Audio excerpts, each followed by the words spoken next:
Kẹ́mi àpèsì Kemity ó mọ̀ pé mo ní mo fún ẹ 48 hours kó wá táṣìírí tó fẹ́ tú yẹn bọ̀ látàná tí mo ti sọ̀rọ̀ mi rí ẹ kó dún bọ̀ kí ló dé tẹ̀yìn èèyàn máa ń ṣe báyìí náà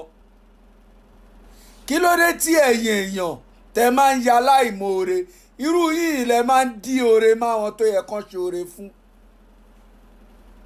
ìwọ sọ wípé wọ́n náṣìírí Austin tó fẹ́ tú ó mọye ìgbẹ́ ẹ ó mọye àṣírí ẹ tó wà lọ́wọ́ irú wa. ẹ̀yin tèmi àṣírí Kemity ti padà tú o arákùnrin yìí ó ti padà tú àṣírí Kemity lórí ọ̀rọ̀ tó jà rìnrìn lórí íńtánẹ́ẹ̀tì nípa Itele arákùnrin tí a mọ̀ sí Austin Emmanuel àti arábìnrin tí a mọ̀ sí Kemity Kẹ́mi àpèsìn arákùnrin yìí ó ti padà tú àṣírí rẹ̀ o ẹ jẹ́ ká gbọ́ bí ó ṣe tú àṣírí náà. lọ́jọ́ kìíní àná tó fẹ́ ṣiṣẹ́ tó sọ fún Austin pé Itele ò lè bẹ direct iṣẹ́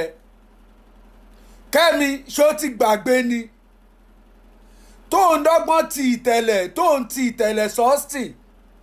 tó wá lọ sọ fún Itele pé Austin ló máa direct tí Itele sọ fún ẹ wípé kò lè work àfi tó o bá ní ṣe fíìmù yẹn tó ń padà wá Austin pé bọ̀bọ́ yìí kò ń ṣọ̀rẹ́ yín o bọ̀bọ́ yìí ó lè pa yín ó lè bá tí ó ti gbàgbé gbogbo gbà ẹ́ ìwọ wá lè jáde ṣẹnu yánmọ̀yánmọ́ Austin yẹn àbí àṣírí tó ló fẹ́ tú ní ìjọ tó gbòtẹ́ Austin tó purọ́ pé ó fẹ́ ṣe birthday tó fi birthday tán Austin wá àṣírí tó fẹ́ tú nìyẹn tó fi birthday tán Austin wá àbí ìwọ tó gba rúùmù fọkùnrin ṣó ti yẹ tó tún wá lọ réèpù Austin tó o gbarú o mọ̀ọ́mọ̀ tó ń sìn wá kó lè réèpù ẹ̀ ṣáṣìírí tó fẹ́ tú nìyẹn o gbarúùmù fún Austin Austin ò mọ̀ pé o fẹ́ ṣe birthday o tán Austin wá o wá gbarúùmù fún o wá lọ réèpù Austin ṣáṣìírí tó fẹ́ tú nìyẹn. ó yá jẹ́ gbé ẹ débẹ̀ ìwọ gangan Kemity ìwọ ni Rúsídà ìwọ ni Dáníẹ́lì tó dàárín Austin àti Itele rú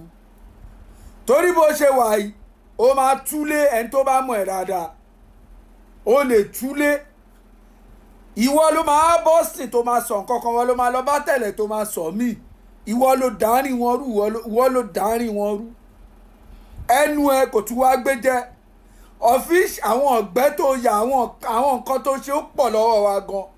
tó bá tún jẹ́ kí n sọ̀rọ̀ jù báyìí lọ tó ó fọ̀gá méjì papọ̀ ìwọ tó bá tún jẹ́ kí n sọ̀rọ̀ jù báyìí lọ nǹkan máa ṣí ẹ́ á bẹ́tà kó o kìlọ̀ fún ajá ẹ ọmọ tó ṣẹ̀dé indọ́sírì tó ń dá sọ́rọ̀ àwọn àgbàlagbà ó fẹ́ kú lójijì ó fẹ́ ṣòfò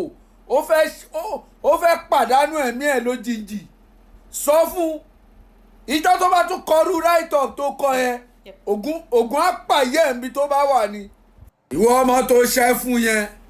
ìjọ tó bá tún sọ́ṣọ́rú ẹ̀ ṣòro wàá ṣòfò ẹ̀mí ajé ń gbọ́ torí pé ẹ̀yin ọmọ tẹ́ ẹ̀ mọ̀gbà tí gbogbo wa wà ẹ̀ mọ̀gbà ẹ̀ mọ̀ nǹkan tó ṣẹlẹ̀ irú ẹ̀yin ọmọ yẹn wá dá sáárín wa ó fẹ́ ṣòfò ṣá ok torí pé ó ti wà nù kọ́lé ṣọ́ọ̀ṣì ó ti di star lójú ara ẹ̀ ó ti di star àbí má wọrí máa jẹ kọ́lé oṣó nìkan lọ kọ́lé oṣó máa tó sinmi trendy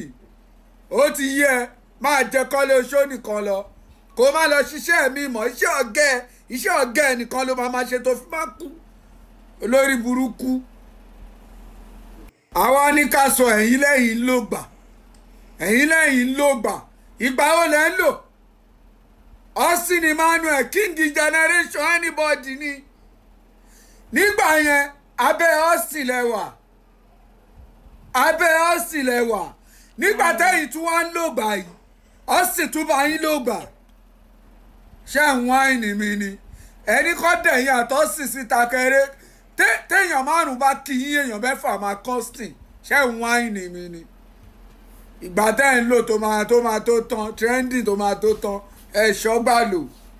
àwọn tó ń pè yín sí fíìmù ẹ fẹ́ bà tara yín jẹ́ lọ́dọ̀ gbogbo wọn. ayín ẹ̀ ní lẹ́vù náà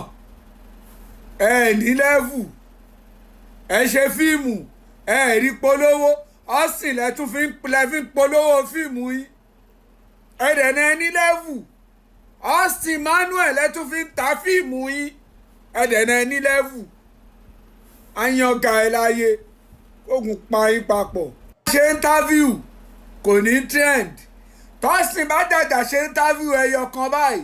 ó máa trend pa ẹ gbé dání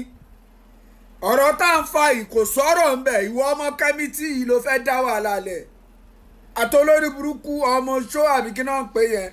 tó fẹ́ ṣókù yẹn òun ni if not ọ̀rọ̀ ọ̀gá méjì kò kàn anybody.